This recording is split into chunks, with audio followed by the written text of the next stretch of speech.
नमस्कार दोस्तों, मैं हूं आपके साथ अरविंद। एक विचार मेरे दिमाग में बार बार आता है।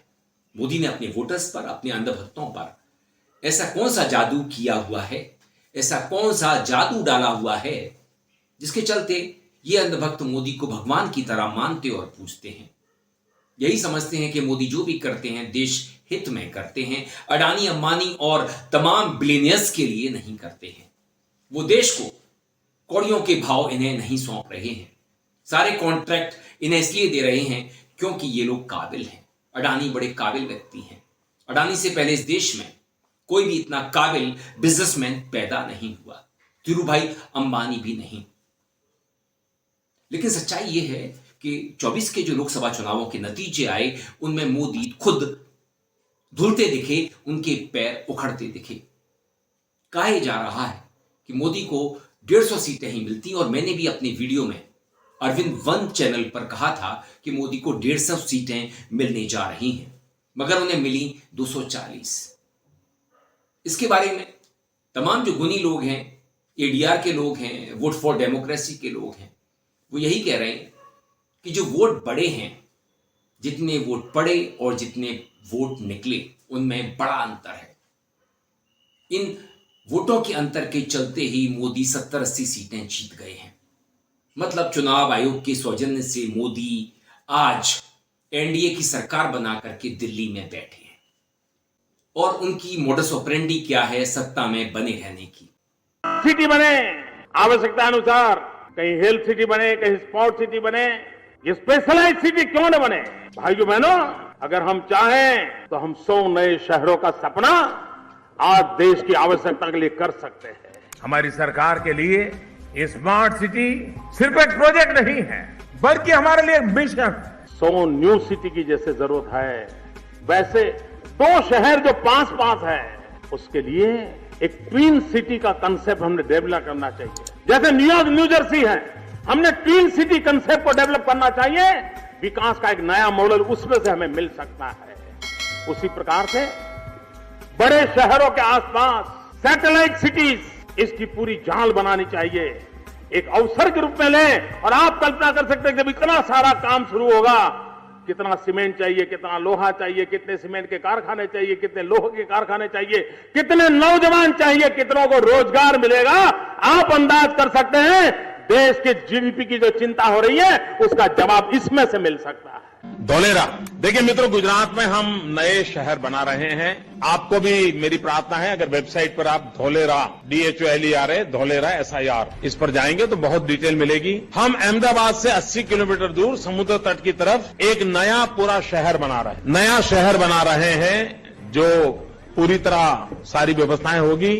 और वो कैसा शहर होगा? जैसे मैंने कहा ना, मेरा स्केल और स्पीड वाला मामला तो रहता ही हर चीज में। मित्रों, आज जो दिल्ली है, हजारों साल के बाद जो आज दिल्ली बना है, उसकी जो साइज है, ये हमारा जो नया धोलेरा बनेगा, उसकी साइज दिल्ली से डबल है। ये हमारा जो धोलेरा बनेगा, आज जो सांघाई है, उस सांघाई से 6 गुना ज्यादा बड़ा हमारा वो धोलेरा बनने वाला।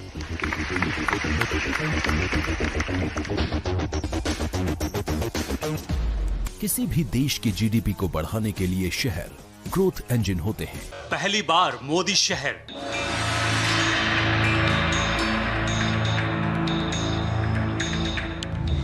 टीवी पर पहली बार मोदी की ड्रीम सिटी।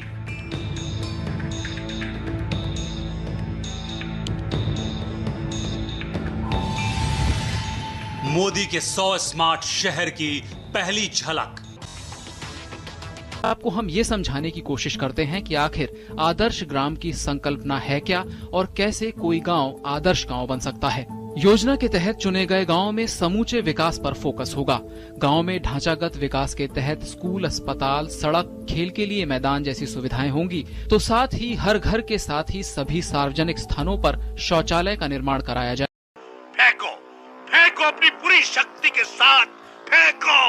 इस दफा भी वो, भले ही उन्हें बहुमत ना मिला हो, लंगड़ी सरकार बना करके दिल्ली में बैठे हैं। 2 मतलबियों ने उन्हें समर्थन दे रखा है। दोनों को देश की कतई चिंता नहीं है।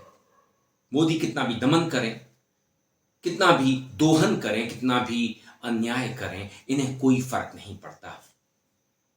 मोदी के पास एक तो सबसे बड़ी चीज यही है कि वो जो कहते हैं वो करते नहीं हैं, नए नए वादे करते चले जाते हैं और ऐसे वादे करते हैं जिससे भारत की भोली वाली जनता उनकी बातों में आ जाती है। हमने तय किया है जितने लोग विधानसभा में चुन करके आए हैं, जितने लोग पार्लियामेंट में चुन करके आए हैं, उनके जितने भी पेंडिंग केसेस होंगे, जितने भी आपराधिक मामले होंगे, उन सारे के सारे मामलों के लिए अलग कोर्ट की रचना की जाएगी। सुप्रीम कोर्ट की निगरानी में सारा काम चलाया जाएगा और 1 साल के भीतर भीतर दूध का दूध पानी का पानी हो जाए। जो अपराधी हैं लेकिन राजनीति में आगे बढ़ चुके हैं वो जेल जाएं। एक शुद्धि की शुरुआत ऐसे नहीं होता मित्रों। मैं शासन में बैठा हूं, मुझे मालूम है इस प्रकार से रुपया इतनी तेजी से गिर नहीं सकता। अरे अगर नेपाल का रुपया नहीं गिरता है, बांग्लादेश की करेंसी नहीं गिरती है, पाकिस्तान की करेंसी नहीं गिरती, श्रीलंका की करेंसी नहीं गिरती, क्या कारण है हिंदुस्तान का रुपया पतला होता जा रहा है? ये जवाब देना पड़ेगा आपको। देश आपसे जवाब मांग रहा है। जिस वक्त नरेंद्र मोदी ये भाषण दे रहे थे उस वक्त $1 के मुकाबले रुपए की कीमत 56 रुपए थी, लेकिन मोदी के प्रधानमंत्री बनने के बाद अप्रैल 2024 में रुपए की कीमतें 56 रुपए से गिरकर 83 रुपए पहुंच जाती हैं। मुझे बताइए पेट्रोल के दाम कम हुए कि नहीं हुए? ऐसे नहीं, पूरी ताकत से बताइए पेट्रोल के दाम कम हुए कि नहीं हुए? डीजल के दाम कम हुए कि नहीं हुए? आपके जेब में थोड़ा बहुत पैसा बचने लगा कि नहीं बचने लगा? पेट्रोल और डीजल की कीमतों में लगी आग थमने का नाम नहीं ले रही है। पेट्रोल इतना महंगा कर दिया है ना, पूछो मत, सबका हालत खराब है भाई। सर पहले 500 का पेट्रोल भराते थे तो कम से कम 8 दिन चलता था सर, अभी तो 6 दिन ही चल रहा है। कारण ये है कि मुंबई शहर में अब जो पेट्रोल की कीमत है पर लीटर वो 120 रुपए पार हो गई है और जो डीजल की कीमत है वो अब शतक लगाने की कोशिश कर रही है। सीएनजी और पीएनजी की कीमतों में भी काफी ज्यादा बढ़ोतरी हुई है, आज से लागू हो गई है, तो गाड़ी चलाना, खाना पकाना सब महंगा हो गया। मेरा तो सपना है कि हवाई जहाज में कौन लोग बैठने चाहिए। ये जो एक बना हुआ है ना, बड़े बाबू, बड़े बड़े लोग, धनी लोग, ये दुनिया उन्हीं के लिए है। इस देश की जो सुविधाएं अमीरों को प्राप्त हैं वो मेरे देश के गरीब को भी मिलनी चाहिए। जो सामान्य व्यक्ति हवाई चप्पल पहन करके घूमता है वो मुझे हवाई जहाज में दिखना चाहिए, ये मेरा सपना है। अगर नहीं आती तो मोदी को पूरी तरह उखाड़ फेंकती। 150 सीटें भी मोदी को नहीं मिलती, उन 80-90 सीटों को छोड़ दीजिए। और मोदी के पास जो एक बड़ी ताकत है वो ये है कि मीठा मीठा बोलो, चुनावों में कितना भी कड़वा बोलो, लेकिन एक विशेष धर्म के प्रति नफरत को लगातार पोषित पल्लवित करते रहो। इससे क्या होगा कि हिंदुओं में एका होता रहेगा, इनका पोलराइजेशन होता रहेगा, क्योंकि लोग यही मानेंगे कि ये राक्षस हैं, ये हमारे दुश्मन हैं, इनसे हमें बड़ा डर है, ये हमें खा जाएंगे। और जब आदमी को डर लगता है तो आदमी सुरक्षा ढूंढता है और वो सुरक्षा लोगों को मोदी और योगी में नजर आती है। कानून गया तेल लेने, संविधान की बात क्यों करते हो, बेकार की बात है ये। संविधान को कौन कितना मानता है? और मोदी का तो इसमें ज्यादा विश्वास नहीं है। वहां कहते हैं कि मेरा लोकतंत्र में विश्वास है, मेरा प्रजातंत्र में विश्वास है, मेरा कानून में विश्वास है, मेरा संविधान में विश्वास है, मेरा भारत के लोगों में विश्वास है। लेकिन अगर उनका विश्वास भारत के लोगों में, आम जन में होता तो वो इनको इतना गरीब नहीं रहने देते। वो गरीब से गरीब हुए जा रहे हैं और कुछ एक लोग अमीर से अमीर, क्योंकि मोदी की कृपा उन पर बरसती रहती है। मोदी जहां तहां विकास का काम करते हैं, कुछ चमकती हुई सड़कें दिखाते हैं, कुछ स्टेशन दिखाते हैं, कुछ एयरपोर्ट दिखाते हैं। मोदी सपना दिखाते हैं कि जिनके पैरों में हवाई चप्पल है उन्हें हवाई जहाज में बैठा दूंगा। लेकिन इस तरह के सपने तो मोदी दिखाते रहे हैं। स्मार्ट सिटी का सपना, रुपए की ताकत का सपना, शिक्षा का सपना, स्वास्थ्य का सपना, न्याय का सपना, भ्रष्टाचार को खत्म करने का सपना, मतलब सब कुछ ईमानदारी से चलेगा। तो मोदी इस तरह के सपने, झूठे सपने दिखाते रहे हैं। लेकिन भारतवासी इस तरह के झूठे सपनों पर विश्वास कितना करते रहेंगे, कब तक करते रहेंगे? इंतजार की भी एक सीमा होती है, एक हद होती है। झूठ की भी एक हद होती है। मगर मोदी को इन चीजों की ज्यादा परवाह नहीं है। उनके पास गोदी मीडिया है, उनके पास आईटी सेल है। अगर कोई उनसे सवाल करता है, कोई उनकी अनीतियों का विरोध करता है, असहमति जताता है, जिसकी जात का पता नहीं वो गन्ना की बात करता है, तो मोदी की जो सेना है वो ऐसे व्यक्ति को बदनाम करवाने में लग जाती है, उसका चरित्र हनन करना शुरू कर देती है, उसका संबंध तमाम स्त्रियों से जोड़ना शुरू कर देती है। सीडी कांड भी हो सकता है।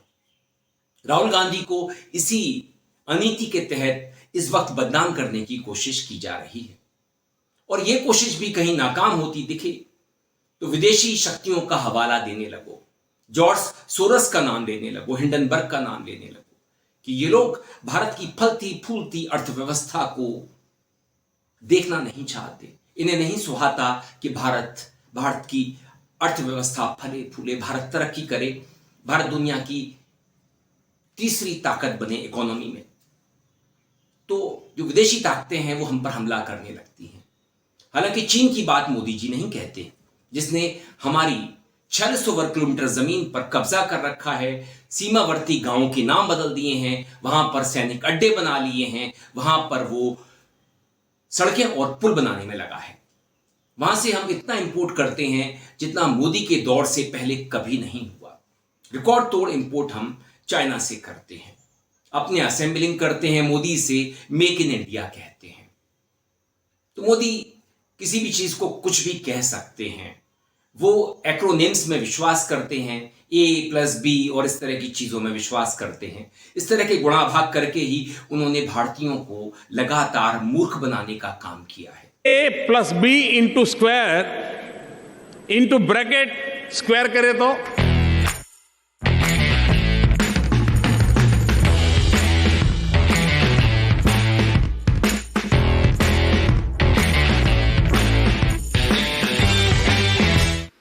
A+B into bracket square.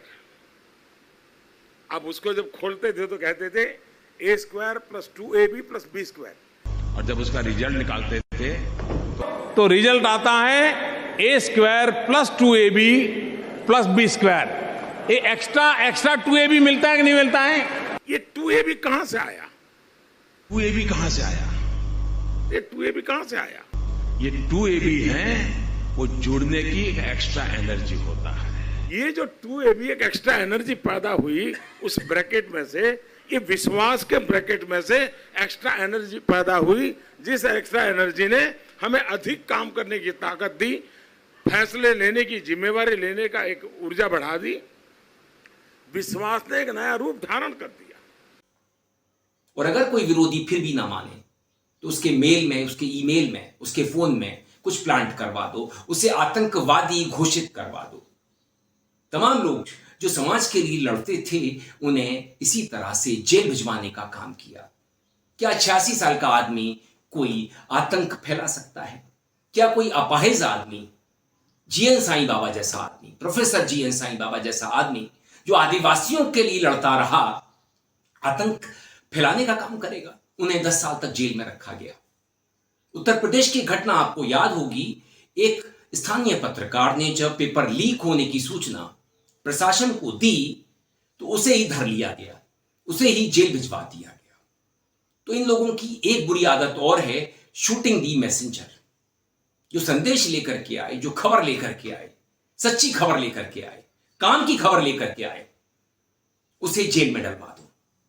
इन्हें स्वतंत्र पत्रकार पसंद नहीं है, यूट्यूबर्स पसंद नहीं है। ब्रॉडकास्टिंग बिल लाने वाले थे, मगर मोदी के पास अब वैसी ताकत नहीं रही है, सो सोचा इसे वापस ले लिया जाए और कोई रास्ता ढूंढा जाए।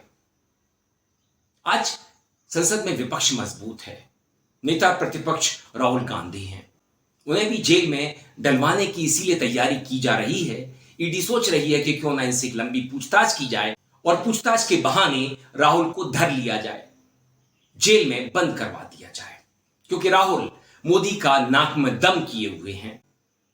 इन लोगों के पास अगर कोई इनका नाक में दम करता है तो एक ही इलाज होता है, अपनी एजेंसियों को उसके पीछे लगा दो, छापेमारी करवाओ, परेशान कर दो और जेल भिजवा दो। अरविंद केजरीवाल अभी भी जेल में है। जैसे तैसे मनीष सिसोदिया छूट करके आए हैं, हेमंत सोरेन भी छूटे, मगर उनकी सरकार को ही अब हिलाने की तैयारी की जा रही है कि कैसे भी झारखंड में हेमंत सोरेन को अपदस्थ करवाया जाए और अपने आदमी को, चंपई सोरेन जैसे आदमी को वहां पर मुख्यमंत्री बनवा दिया जाए। तो ये जब चुनाव नहीं जीतते हैं तो जोड़ तोड़ करने लगते हैं, तोड़ फोड़ करने लगते हैं, एजेंसियों का इस्तेमाल करने लगते हैं। वहां पर मोदी को भ्रष्टाचारी नजर नहीं आते, वो सदाचारी हो जाते हैं और मोदी जी उनको गले लगाते हैं, उनको मंत्री पद सौंपते हैं, मुख्यमंत्री बना देते हैं। मोदी के ऐसे लोग बड़े अजीज बन जाते हैं। अब तो यही कहा जा रहा है कि मोदी के पास अब वॉशिंग मशीन नहीं है, उन्होंने बड़ा प्लांट लगा दिया है, बहुत बड़ा प्लांट, जहां पर सैकड़ों लोगों को एक साथ धोया जा सकता है। कोई बड़ा धोबी घाट का निर्माण करवा दिया होगा। मोदी जी निर्माण में बड़े तेज हैं, हालांकि उनका विकास बह रहा है, उनका विकास खो रहा है।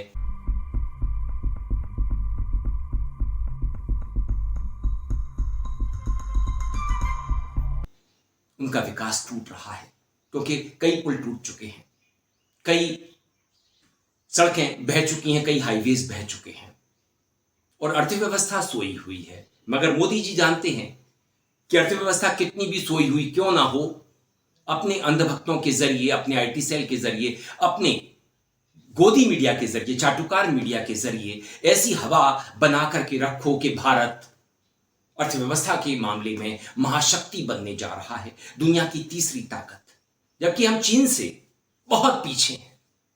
चीन की अर्थव्यवस्था हमसे कई गुनी ज्यादा है, 5-6 गुनी ज्यादा है और इससे ज्यादा भी होगी, मेरे पास अभी आंकड़ा नहीं है, आपके सामने इस वीडियो में डाल दूंगा। तो मोदी के पास बहुत सारी तरकीबें हैं कि विपक्षियों से, विरोधियों से, पीड़ितों से कैसे निपटना है।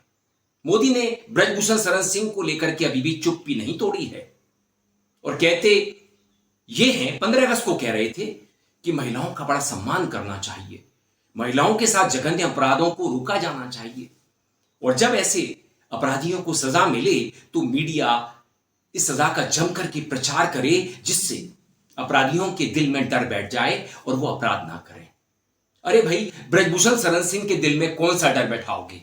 उसका बेटा लोकसभा का चुनाव उत्तर प्रदेश से जीत चुका है और तुम ब्रजभूषण शरण सिंह को लेकर के जुबान नहीं खोलते, विनेश फोगाट की बात नहीं सुनते। जब वो भारत वापस आती हैं तब तुम्हारे पास 2 शब्द कहने के लिए नहीं होते। तुम्हारी ट्रोल से ना विनेश फोगाट को, तुम्हारे गोदी मीडिया के पत्रकार, रजत शर्मा जैसे पत्रकार विनेश फोगाट के बारे में अनर्गल बातें करते हैं।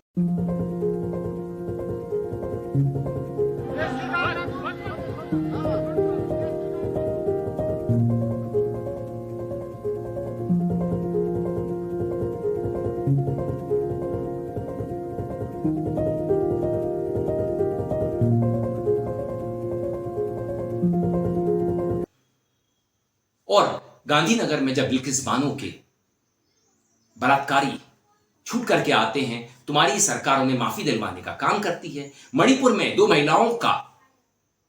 महिलाओं को निर्वस्त्र करवा करके परेड कराई जाती है, वहां पर तुम कोई एक्शन नहीं लेते। जो लद्दाख का हाल है, वहां पर सोनम वांगचुक एक लंबा अनशन कर चुके हैं, लद्दाख की तुम सुनने को तैयार नहीं हो। तो कुल मिलाकर के तुम्हारे पास सिर्फ तरकीबें हैं कि कैसे भी विरोधियों को शांत करवाओ, शांत ना हो तो उन्हें जेल भिजवाओ, उनके लिए ऐसे ऐसे जतन करो, उनके ईमेल में कुछ ना कुछ प्लांट करवा दो, उनकी सूचनाएं पेगासस के जरिए एकत्रित करते रहो, उनका चरित्र हनन करो, कैरेक्टर एसेसिनेशन करो और जो हो सकता है वो करो। और विकास के लिए कुछ स्टेशंस को शानदार बना दो, शंघाई की बात करो, न्यू जर्सी की बात करो, स्मार्ट सिटीज की बात मोदी जी बहुत किया करते थे। आज एक भी स्मार्ट सिटी का नाम अगर आप मुझे बता पाएंगे, इनके अंधभक्त नीचे लिख पाएंगे कि वो स्मार्ट सिटी तैयार हो गया, तो मुझे बड़ी खुशी होगी। सिटी बने आवश्यकता अनुसार, कहीं हेल्थ सिटी बने, कहीं स्पोर्ट सिटी बने, ये स्पेशलाइज्ड सिटी क्यों न बने? भाइयों बहनों, अगर हम चाहें तो हम 100 नए शहरों का सपना आज देश की आवश्यकता के लिए कर सकते हैं। हमारी सरकार के लिए ये स्मार्ट सिटी सिर्फ एक प्रोजेक्ट नहीं है, बल्कि हमारे लिए मिशन, 100 न्यू सिटी की जैसे जरूरत है, वैसे 2 शहर जो पास पास है उसके लिए एक ट्विन सिटी का कंसेप्ट हमने डेवलप करना चाहिए। जैसे न्यूयॉर्क, न्यू जर्सी है, हमने ट्विन सिटी कंसेप्ट को डेवलप करना चाहिए। विकास का एक नया मॉडल उसमें से हमें मिल सकता है। उसी प्रकार से बड़े शहरों के आसपास सैटेलाइट सिटीज, इसकी पूरी जाल बनानी चाहिए, एक अवसर के रूप में लें। और आप कल्पना कर सकते हैं जब इतना सारा काम शुरू होगा, कितना सीमेंट चाहिए, कितना लोहा चाहिए, कितने सीमेंट के कारखाने चाहिए, कितने लोहे के कारखाने चाहिए, कितने नौजवान चाहिए, कितनों को रोजगार मिलेगा। आप अंदाज कर सकते हैं देश के जीडीपी की जो चिंता हो रही है उसका जवाब इसमें से मिल सकता है। धोलेरा, देखिए मित्रों, गुजरात में हम नए शहर बना रहे हैं। आपको भी मेरी प्रार्थना है, अगर वेबसाइट पर आप धोलेरा DHOLERA धोलेरा SIR इस पर जाएंगे तो बहुत डिटेल मिलेगी। हम अहमदाबाद से 80 किलोमीटर दूर समुद्र तट की तरफ एक नया पूरा शहर बना रहे हैं जो पूरी तरह सारी व्यवस्थाएं होगी। और वो कैसा शहर होगा, जैसे मैंने कहा ना, मेरा स्केल और स्पीड वाला मामला तो रहता ही है हर चीज में। मित्रों, आज जो दिल्ली है, हजारों साल के बाद जो आज दिल्ली बना है, उसकी जो साइज है, ये हमारा जो नया धोलेरा बनेगा उसकी साइज दिल्ली से डबल है। ये हमारा जो धोलेरा बनेगा, आज जो सांघाई है उस सांघाई से 6 गुना ज्यादा बड़ा हमारा वो धोलेरा बनने वाला। अब जो लेटरल एंट्री की बात आ रही है, मोदी चाहते हैं कि सिविल सर्वेंट उनके मतलब के बने, वैसे बने जो यस सर करते रहें। ऐसे लोगों को सिविल सर्विसेज में ले आया जाए। और 18 में लेकर के आए थे 56 लोगों को, फिर से 45 वैकेंसियां निकली हैं जो मोदी के कहने पे काम करें, RSS के कहने पे काम करें। ये कॉर्पोरेट हाउसेस से आए और जब यहां से विदा लें तो कॉर्पोरेट हाउसेस का भला करें, क्योंकि मोदी जी का विश्वास क्रोनी कैपिटलिज्म में है। और इसकी एक बानगी सेबी की चेयरमैन साहिबा माधवीपुरी बिच को सेबी के चेयरमैन पद पर बैठा करके मोदी जी दे चुके हैं। माधवीपुरी बुच ने क्या किया है, वो एक अपनी कंपनी से पैसा लेती रहीं, लाभांश लेती रहीं, प्रॉफिट लेती रहीं और यहां से भी पैसा डकारती रहीं। मगर अंधभक्तों को यह सब बुरा नहीं लगेगा। अंधभक्तों को सिर्फ एक ही बात आती है कि मोदी जी जो भी करते हैं देश के भले के लिए करते हैं। 24 घंटे 7 दिन काम करते रहते हैं, कपड़े तक नहीं बदलते, भोजन तक नहीं करते और एक एयर इंडिया के पुराने से जहाज में घूमते रहते हैं। जबकि मोदी का हाल आप देखते हैं, किस तरह के वो कपड़े पहनते हैं, 8-9 हजार करोड़ रुपए के विमान में घूमते हैं। उनकी यारी अमीरों से होती है, दुनिया के अमीरों से, अडानी से, अंबानी से और तमाम लोगों से। गरीबों को वो 5 किलो राशन टिका करके चुप करा दिया करते हैं। मगर ये गरीब अब चुप नहीं है, उन्होंने आवाज उठाना शुरू कर दिया है, न्याय की आवाज, न्याय के लिए आवाज। कब तक मोदी इस तरह की तरकीबों के साथ देश को चलाते रहेंगे और अंधभक्तों को छोड़ करके बाकी देशवासियों को बेवकूफ बनाते रहेंगे? दोस्तों, वीडियो पसंद आए तो आप इसे लाइक कीजिए, दोस्तों साथियों में खूब शेयर कीजिए, चैनल को सब्सक्राइब भी कर दीजिए, बेल आइकन का घंटी जैसा बटन जरूर दबाइए जिससे कि आने वाले वीडियो की आपको नोटिफिकेशन मिल सके। आपकी प्रतिक्रियाओं का मुझे इंतजार रहता है। मेल आईडी और कमेंट बॉक्स में जरूर कीजिए। नमस्कार।